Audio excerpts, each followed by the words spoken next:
माझं नाव देवेंद्र सरिता गंगाधरराव फडणवीस. सर, आपल्या प्रवासाची सुरुवात कशी झाली? या प्रवासाची सुरुवात ही एक विद्यार्थी चळवळीतून झाली. बाकी विद्यार्थी परिषदेमध्ये विद्यार्थ्यांचे प्रश्न सोडत मी इकडे आलो. आपल्या सामाजिक कामात कोणती मोठी आव्हाने आली आणि त्यातून आपण कसे मार्ग काढले? कुठल्याही सामाजिक कामात आव्हान असतानाच जेव्हा तुम्ही समाजाकरता काहीतरी करायचं असतं त्यावेळी प्रत्येक ठिकाणी जी व्यवस्था असते ती आपल्याला बदलावी लागते. व्यवस्था बदलताना काही अडचणी येतात. तर आपल्यासमोर किती मोठे मोठे आदर्श आहेत.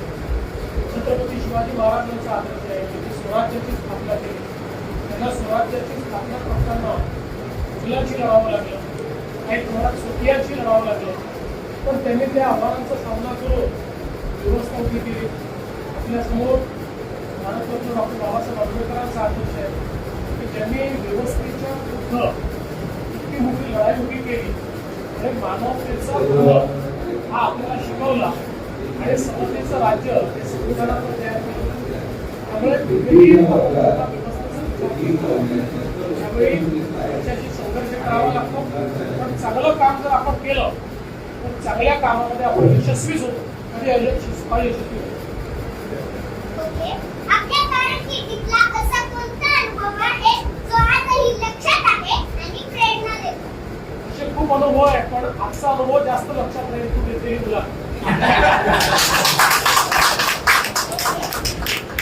आजच्या डिजिटल युगात आपण शिक्षण क्षेत्रात कोणते बदल करू इच्छिता? मला असं वाटतं की डिजिटल शिक्षण खूप महत्त्वाचं आहे आणि आज या शाळेमध्येच एक अतिशय सुंदर डिजिटल लॅबचं उद्घाटन केलं. ही इंटरॅक्टिव्ह आहे. त्याच्यामध्ये विषय देखील आपल्याला दृकश्राव्य माध्यमातून पाहायला मिळतो. त्याच्यानंतर त्याच्यावर प्रश्न देखील आपल्याला विचारता येतात आणि त्याच्यावर आपल्याला परीक्षाही घेता येतात. मला असं वाटतं की आता डिजिटल युगामध्ये डिजिटल शिक्षण हे अत्यंत महत्त्वाचं आहे. प्रत्येकाकरता डिजिटल शिक्षणामुळे शिक्षणाची दारं उघडलेली आहेत आणि जगातली कुठली गोष्ट ही आता आपल्याला शिकता येते. त्यामुळे मला असं वाटतं की आपल्या शाळेतले आता जे डिजिटल लॅब आहे तुमच्यापैकी प्रत्येकाने त्या डिजिटल लॅबमध्ये जाऊन डिजिटल शिक्षण घ्यायचं.